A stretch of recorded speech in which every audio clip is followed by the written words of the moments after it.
Bhavnagar university કેમ્પસમાં એબીવીપીના college પ્રમુખ પર હુમલાની ઘટના બની। કોલેજમાં અભ્યાસ કરતા 4 શખ્સોએ હુમલો કર્યાની ફરિયાદ નોંધાઈ। પાર્કિંગને લઈને થયેલી બોલાચાલીની અદાવત રાખીને હુમલો કર્યાનો આરોપ। એબીવીપી સજાનંદ કોલેજના પ્રમુખ પ્રિયરાજસિંહ પરમાર અને હર્ષ ચૌહાણ પર હુમલો થયો છે। 9 જુલાઈએ પ્રિયરાજસિંહ પરમાર અને અમન આસિફ ખોખર વચ્ચે થઈ હતી બોલાચાલી। અમન ખોખર, ઇમ્તિયાઝ કાઝી, અયાન મજીદ, અશરત નાઝીર, હુસૈન શેખ પર આરોપ છે। હુમલામાં પ્રિયરાજસિંહ પરમાર, હર્ષ ચૌહાણને ઈજા થતા સારવાર માટે ખસેડાયા છે।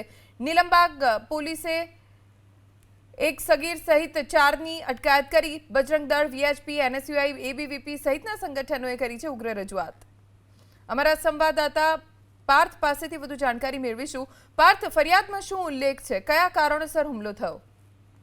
તો ભાવનગરમાં યુનિવર્સિટીનું કેમ્પસ જે શિક્ષણનું ધામ માનવામાં આવે છે તે ઝઘડા માટેનો અખાડો બની ગયો હોય તેવું લાગી રહ્યું છે। સમગ્ર જે પ્રકરણ છે તે 9 જુલાઈના રોજ બન્યું હતું, જેમાં પ્રિયરાજસિંહ પરમાર કે જેને આસિફ ખોખર સાથે પાર્કિંગ બાબતે બોલાચાલી થઈ હતી અને ત્યારબાદ આજે એબીવીપી સજાનંદ કોલેજના પ્રમુખ જે પ્રિયરાજસિંહ છે તેમના ઉપર હુમલાની ઘટના બની હતી અને આજે હુમલો કરનાર જે વ્યક્તિઓ છે તે સજાનંદ કોલેજના 3 વિદ્યાર્થીઓ છે કે જેમને પાર્કિંગ બાબતે ઝઘડો થયો હતો અને બાદમાં અને ધોકા વડે હુમલો કરવામાં આવ્યો હતો। સમગ્ર પ્રકરણને લઈને એનએસયુઆઈ અને બજરંગ દળ દ્વારા જે સજાનંદ કોલેજના પ્રિન્સિપાલ છે તેમને ઉગ્ર રજૂઆત કરી હતી અને જે હુમલો કરનાર વિદ્યાર્થીઓ છે તેમને રસ્ટિકેટ કરવામાં આવે અને તાત્કાલિકના ધોરણે સસ્પેન્ડ કરવાની માંગ કરી હતી। આ જે ફરિયાદ નોંધાઈ છે તેમાં જે અમન ખોખર કે જેમના ઉપર મુખ્ય આરોપ છે અને આ સાથે જ ઇમ્તિયાઝ કાઝી તેમજ આયાન નામનો વ્યક્તિ છે અને અશરત નાઝીર, હુસૈન શેખ, આ 4 વિદ્યાર્થીઓ છે કે તેમની પોલીસે ધરપકડ કરી છે। સમગ્ર મામલે પોલીસ દ્વારા પણ વધુ કાર્યવાહી હાથ ધરવામાં આવી છે, પરંતુ જે પ્રમાણે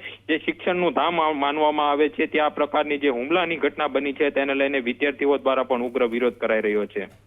આભાર પાર્થ, જાણકારી આપવા માટે।